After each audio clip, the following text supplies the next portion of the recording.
সম্ভাবনা কিছুটা বেশি রয়েছে নদিয়া, পূর্ব বর্ধমান, বাঁকুড়া, পশ্চিম মেদিনীপুর, ঝাড়গ্রাম, হুগলি এই সাইডটাতে। দু এক জায়গায় বজ্রবিদ্যুতের তীব্রতা থাকার সম্ভাবনা রয়েছে। অন্যান্য জেলাগুলোয় স্থানীয়ভাবে দু এক জায়গায় হালকা ধরনের বৃষ্টিপাতের সম্ভাবনা রয়েছে। তারপর পরবর্তী 4-5 দিনও প্রধানত স্থানীয়ভাবে দু এক জায়গায় বৃষ্টিপাতের সম্ভাবনা থাকছে। কিছুটা সম্ভাবনা বেশি থাকবে বীরভূম, মুর্শিদাবাদ, নদিয়া, পূর্ব পশ্চিম বর্ধমান এই জেলাগুলোয় 21 তারিখ থেকে পরবর্তী 3-4 দিন। অর্থাৎ সামগ্রিকভাবে যদি বলা যায় দক্ষিণবঙ্গের জেলাগুলির জন্য আগামী এক সপ্তাহে প্রধানত গরম অস্বস্তিকর ওয়েদারই বেশিরভাগ জায়গাতেই কন্টিনিউ করবে এবং বেশিরভাগ সময়টা জুড়ে গরম অস্বস্তিকর ওয়েদার থাকবে।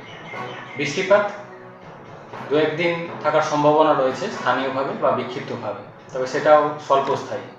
বৃষ্টিপাত দু এক জায়গায় থাকলেও তার ফলে তাপমাত্রা খুব একটা প্রভাব পড়বে না।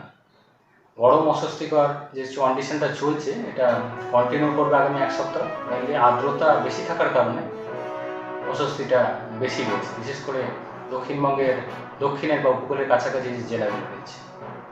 পশ্চিমের জেলাগুলোয় গরম এবং অস্বস্তিকর ওয়েদার থাকবে, তাপমাত্রাও কিছুটা বেশির দিকে রয়েছে। কোথাও কোথাও 39 থেকে 40 ডিগ্রি কাছাকাছি থাকার সম্ভাবনা রয়েছে, বিশেষ করে পুরুলিয়া, বাঁকুড়া, পশ্চিম বর্ধমান, বীরভূম, পশ্চিম মেদিনীপুর, ঝাড়গ্রাম এই সাইডে তাপমাত্রাও বেশি দিকে থাকার সম্ভাবনা থাকছে আগামী 4-5 দিন। কলকাতা পার্শ্ববর্তী অঞ্চলের জন্য 19 থেকে 20 তারিখের মধ্যে স্থানীয়ভাবে কিছুটা সম্ভাবনা রয়েছে হালকা ধরনের বৃষ্টিপাতের। খুব বেশি যে সম্ভাবনা রয়েছে তা নয়, খুব উল্লেখযোগ্য সেরকম না, তবে স্থানীয়ভাবে কিছুটা সম্ভাবনা রয়েছে হালকা বৃষ্টির, সেটা স্বল্পস্থায়ী। মেনলি কলকাতা পার্শ্ববর্তী অঞ্চলের জন্য আগামী এক সপ্তাহে গরম এবং অস্বস্তিকর আর্দ্র ওয়েদার কন্ডিশন বজায় থাকবে।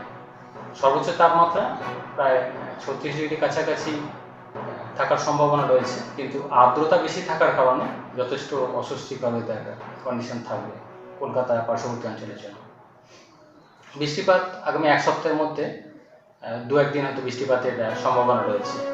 কিছুটা সম্ভাবনা রয়েছে আগামী 2 দিনের মধ্যে অ্যাটলিস্ট একদিন হালকা ধরনের বৃষ্টি।